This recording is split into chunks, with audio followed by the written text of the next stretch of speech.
लोग तो दरी भी बिछाने की बात करते हैं कि दरी बिछाते हैं, उनसे तो बेचारों तो दरी भी नहीं बिछवाई जा रही वहाँ। नसीमुद्दीन सिद्दीकी से। बिल्कुल, बिल्कुल, क्योंकि माननीय बहन जी के यहाँ जो सम्मान मिला उसके तो आधा परसेंट भी वहाँ सम्मान नाम है गौरव पाल, आप देख रहे हैं गौरव का चश्मा।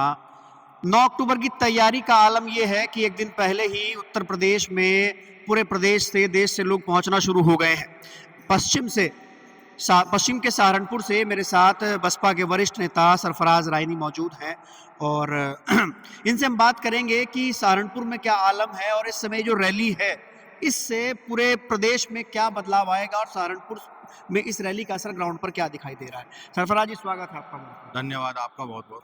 तो क्या लगता है आपको ये इतनी बड़ी रैली और लगातार जो तैयारी चल रही है, मैं भी कल से यहाँ पर हूँ, चीज़ें देख रहा हूँ, आप सहारनपुर से आए हैं, सुनने में आ रहा है वहाँ से भी बड़ी संख्या में लोग यहाँ पर पहुँच रहे हैं, तो कैसे आप लोग 27 के चुनाव का में जो नई इबारत लिख रहे हैं वो कैसे लिख रहे हैं, ये रैली कैसे असर डालेगी? रैली की बात तो है, माननीय बहन जी का बुलावा था लोगों के पास, है तो 9 अक्टूबर का बुलावा, लेकिन अगर माननीय बहन जी आज भी रैली करना चाहें तो इतने लोग लखनऊ में हैं जो ये पूरा इसको ग्राउंड भर भर देंगे देंगे, आप पूरा लोग 8 ग्राउंड। तारीख को आज भर ही इतने लोग हैं जो अपने होटलों पे सो रहे हैं, रास्ते में हैं, बीच में हैं, सड़कों पे हैं, इतने लोग यहाँ पे हैं कि आज ही रैली हो जाएगी।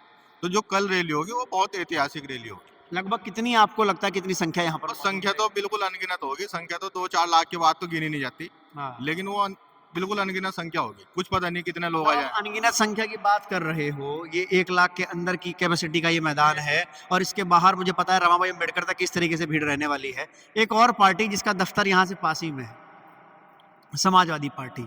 अखिलेश यादव ने मान्यवर कांशीराम साहब की 9 अक्टूबर के मौके पर संगोष्ठी कराने का ऐलान किया दलितों की बस्तियों में, जिसको लेकर कल बहन जी ने ट्वीट भी किया। आपको क्या लगता है कि अखिलेश यादव ने ये ऐलान क्यों किया? इसके पीछे की कारण क्या नजर आता है आपको? एकदम से कांशीराम साहब को लेकर इतना प्यार क्यों आ रहा है अखिलेश यादव? मैं सहारनपुर जिले से आता हूँ। हमारे यहाँ एक माननीय बहन जी ने एक मेडिकल कॉलेज बनाया था। बहुत अच्छा मेडिकल कॉलेज बनाया, सहारनपुर को सौगात दी थी। माननीय बहन जी का बहुत-बहुत शुक्रिया उस बात के लिए। उस कॉलेज का नाम रखा था माननीय बहन जी ने मान्यवर काशीराम मेडिकल कॉलेज। हम्म। जब ये समाजवादी सरकार आई, इन्होंने क्या किया, उसका एक हमारे महापुरुष हैं शेखुल हिंद, हम्म। तो उनके नाम से उन्होंने नाम चेंज कर दिया। हम्म। हमें तो अच्छा लगा, मुस्लिम समाज को भी अच्छा लगा, लेकिन मुझे खुद को ये अच्छा नहीं लगा और लोगों को भी अच्छा नहीं लगा कि ये मुस्लिम और दलित को लड़ाना चाह रहे हैं। मान्यवर काशीराम साहब का नाम हटा के तुम शेखुल हिंद, तुम दूसरा नाम क्यों रख रहे? तो इन्होंने सिर्फ नाम बदलने की राजनीति करी, उसमें कोई सुविधा नहीं दी, जबकि अगर सुविधा उसमें देते तो उसमें मशीन नहीं है आज मिनी भी। पीजे एक टाइम पे कहा जाता हाँ, था हाँ, उसको। वही मिनी पीजीआई कहा जाता था। तो ये वहाँ तो इनका दलित प्रेम नहीं जागा, हम्म। मान्यवर काशीराम साहब का प्रेम नहीं जागा। और भी बहुत सी जगह ऐसी हैं जहाँ इन्होंने नाम बदलने का काम किया है। बहुत सारी राजनीति इन्होंने दलित समाज के तो बहुत ज़्यादा खिलाफ क्या की। ये बौखलाहट है कि कल बसपा के कार्यक्रम को किसी तरीके से फेल किया जाए, किसी तरीके से वो जो है कार्यक्रम जो है उसका माहौल ना बन पाए, कुछ ऐसा दिख रहा है? गौरव भाई, बौखलाहट तो इन्हें 100% होगी। ये जो 100 प्लस सीटें ले गए ये विधानसभा की, विधायक हाँ। की, ये जो 100 प्लस सीटें ले गए वो मुस्लिम समाज के दम पे ले गए। मुस्लिम समाज ने बिल्कुल एक तरफा वोट दिया, उससे ज़्यादा वोट दे नहीं सकता मुस्लिम समाज। 99% वोट इन पे, पूरा 99% वोट पहुंचा। हम्म। अब इन्हें क्या लग रहा है कि दलित तो एक हो गया। ये हम्म। पहले क्या करते थे कि दलित समाज बिखर गया, दलित समाज बसपा के साथ नहीं है, फलाने के साथ है, अलाने के साथ है, दुनिया भर की बात करते थे। अब इन्हें दिख गया दलित समाज तो एक है ही पहले से ही। माननीय बहन जी ने और ज्यादा एक इक्का कर दिया इनमें। तो जो दूसरे समाज हैं वो पहले तो लोगों को ये बरगला देते थे कि दलित समाज बिखर रहा, तुम क्या करोगे वहां जाके। तो अब हम्म। मुस्लिम समाज और पिछड़ा समाज ये सब बहुजन समाज पार्टी के साथ जुड़ने का काम कर रहा है। तो क्या तो सहारनपुर में कोई बड़े नेता, कोई बड़ी ज्वाइनिंग भी होगी इसके बाद? क्योंकि सहारनपुर हमेशा से बसपा का गढ़ रहा है और बसपा ने वहां से बहुत नेताओं को तैयार किया है, मतलब ऐसे ऐसे लोगों को सांसद विधायक बना दिया गया है जो कभी कुछ नहीं हुआ करते थे। ज्वाइनिंग तो, अगर हम ज्वाइनिंग की बात करें तो ये बेफजूल की बात है ज्वाइनिंग। अच्छा। माननीय बहन जी छोटे से स्तर से ये माननीय नसीमुद्दीन सिद्दीकी जी का नाम लिखा हुआ है। बिल्कुल।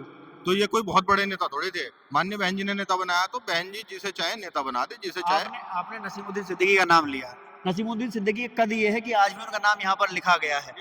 ये माननीय बहन जी का जलवा है। माननीय बहन जी ने इन्हें सम्मान दिया तो मैं माननीय बहन जी की वजह से नाम लिखा हुआ है यहाँ। नहीं, आपने ये बात सही बोली कि बहन जी की वजह से नसीमुद्दीन सिद्दीकी का नाम यहाँ लिखा। नसीमुद्दीन सिद्दीकी पार्टी छोड़ के गए, उन्होंने बहन जी के ऊपर तमाम तरीके का आरोप लगाए, फिर वो कांग्रेस में चले गए। आज कांग्रेस में क्या स्थिति सब लोग जानते हैं। तो क्या गलती की नसीमुद्दीन सिद्दीकी ने? अपना राजनीतिक कैरियर चौपट कर लिया?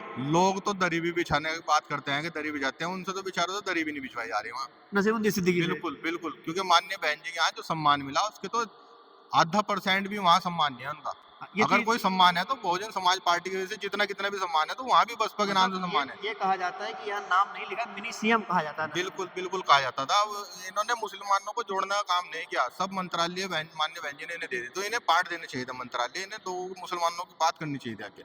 अच्छा, इन्होंने वो बात की ही नहीं। बिल्कुल नहीं की। तो आप क्या देखते हैं आपके यहाँ? मैं मानता हूँ कि बड़ी एक आबादी है दलित समाज की। चंद्रशेखर भी वहीं से आते हैं। हाल ही में चंद्रशेखर ने एक बयान दिया कि पहले वो 9 अक्टूबर को उन्होंने कार्यक्रम लखनऊ में रखा हुआ था, फिर उन्होंने वो कार्यक्रम कैंसल कर दिया और कल सहारनपुर में बैठे हुए मीडिया से बात कर रहे थे। सहारनपुर में एक बात कही कि हम लोग लगातार कार्यक्रम करते हैं, बसपा कभी कार्यक्रम नहीं करती थी और हमारे कार्यक्रम को फ़ेल करने के लिए बसपा ने इस रैली का ऐलान किया। ये जो था बयान था चंद्रशेखर का। ये तो उनकी बचकानी बातें हैं, कोई उनकी बातों में इस तरह मेरे ख्याल से तो आएगा नहीं।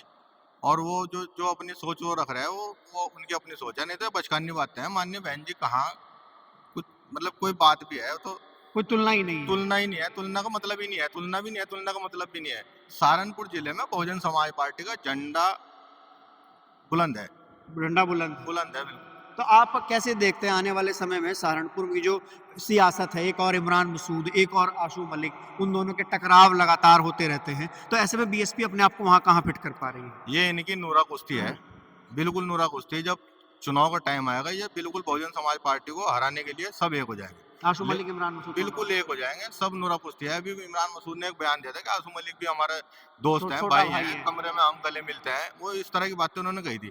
तो ये सब नूरा कुश्ती के खेल हैं। ये मुस्लिम समाज के जो वोटर हैं, जनता है, उनके समझ में आ चुका है, ये बेवकूफ बनाने का काम लेकिन कर रहे हैं। लेकिन इमरान मसूद तो आपकी पार्टी की खूब तारीफ करते हैं, बहन जी की तारीफ करते हैं, आकाश आनंद की तारीफ करते हैं। ये बोलते हैं कि बहन जी जैसी नेता नहीं है, विजनरी नेता है, सुशासन उनके राज में हुआ। अभी मैं उनका एक इंटरव्यू देख रहा था, तो बहन जी की तारीफ में जो पुल बांध रहे थे, तो ऐसा लग रहा था कि कल को बसपा ज्वाइन कर लेंगे। असल में उनका आपने पूरा इंटरव्यू नहीं देखा होगा। अच्छा। उस पूरे इंटरव्यू में उन्होंने माननीय मुलायम सिंह यादव जी को भी, हमारी माननीय आदरणीय बहन कुमारी मायावती जी की भी बहुत तारीफ की, माननीय आकाश आनंद जी की बहुत तारीफ की, और बहुत सारे लोगों की तारीफ की जो बड़े नेता हैं, उनके सब जो चीफ हैं, जो राष्ट्रीय अध्यक्ष हैं, उनकी सबकी तारीफ की। उनके दिमाग की मतलब वो उनका अपना दिमाग है, वो सारे रास्ते खुले रखे हैं उन्हें। मतलब चारों तरफ हाँ, खुला रास्ते रखा। खुले रखे हैं कि अगर कहीं मुझे यहाँ दिक्कत आ गई तो मैं कहीं भी सेट हो जाऊँ। तो कहीं भी सेट हो जाओगे, ऐसे ऐसी चीजें जो है हाँ, इमरान मसूद वो कर रहे तैयार हैं। रखते हैं, उनके लिए उनका सब सिस्टम है। अच्छा, कुछ नेता आपकी पार्टी से निकाले भी गए, जिसके बाद ये बताया जा रहा है कि पार्टी जो है वो कमजोर हुई, उसका जनाधार कम हुआ। नहीं, ऐसा नहीं है। अब पार्टी तो कमज़ोर नहीं हुई, वोटर तो वहीं के वहीं हैं। हम्म। लोगों ने ये गलत जो अफ़वाहें उड़ाई, ये जो समाजवादी के और कांग्रेस के लोग हैं, बीजेपी के भी लोग हैं, इन्होंने अफ़वाहें उड़ाई कि पार्टी कमज़ोर हो गई। नहीं तो हमारी पार्टी कमज़ोर नहीं, तो जो हमारे साथ वोटर जुड़ने वाला था, हम्म। वो वोटर भागा था, लेकिन वो अपनी जगह वापस आ गया। अच्छा, ऐसा अखिलेश यादव, आज 8 अक्टूबर है, 15 दिन आजम खां को जेल से आए हुए हैं। अखिलेश यादव ने 8 अक्टूबर की तारीख ही क्यों चुनी? जो कल को बसपा की रैली है, उन्होंने 8 अक्टूबर की तारीख चुनी मिलने जाने की। इनकी नूरा कुश्ती जारी है दोनों की। आपने देखा हो पहले आजम खान की अफ़वाहें उड़ा रहे थे कि आजम हाँ। खान बहुजन समाज पार्टी में आ रहे हैं, जबकि बहुजन समाज पार्टी को आजम अगर मुस्लिम समाज वोट दे रहा है तो कहीं आजम खान के कहने से थोड़े दे रहा है मुस्लिम समाज को। आपको जरूरत नहीं है। हमें तो बहन जी की जरूरत है। बहन जी जो शासन, जो बहन जी अपना मुसलमान, मैंने क्या कहा, ये नाम लिखा हुआ मुस्लिम हाँ। समाज का नाम लिखा हुआ, तो बहन जी सबको बहुत अच्छा सम्मान देती है। तो हमें किसी नेता की जरूरत वैसे तो है नहीं, लेकिन जनता जुड़ रही, जनता जुड़ के सब देखेगी, क्योंकि नौकरी भी मिली वो नेताओं को थोड़ी मिली, नौकरी तो मुसलमानों को मिली। जो उर्दू टीचर थे सब बहन जी ने भर्ती किए। जो थानों में होते थे 5% मुसलमान, 100 कोतवाल होते थे, अब कहाँ है मुसलमान, तो लाइन में पड़े। हम प्रदेश में देख रहे हैं आजकल एक प्रकरण चल रहा है आइला मोहम्मद को लेकर, बरेली में जो चीजें हुई, उसके बाद मेरठ से वो पोस्टर फाड़े गए। समाजवादी पार्टी के लोग पूरा लाव लश्कर लेकर जाते हैं, पुलिस उनको रोक लेती है। तो क्या ये सच में हो रहा है या फिर एक माहौल बनाने की कोशिश की जा रही है? कहीं ना कहीं जो चुनाव है उसको दूसरी तरफ ले जा डाइवर्ट करने की कोशिश की जा रही है। अखिलेश यादव मुसलमानों के ऊपर एक चीज़ नहीं लिखते, वो अपने जब ट्वीट करते हैं तो मुसलमानों का माँ भी अपने ट्वीट में मेंशन नहीं करते।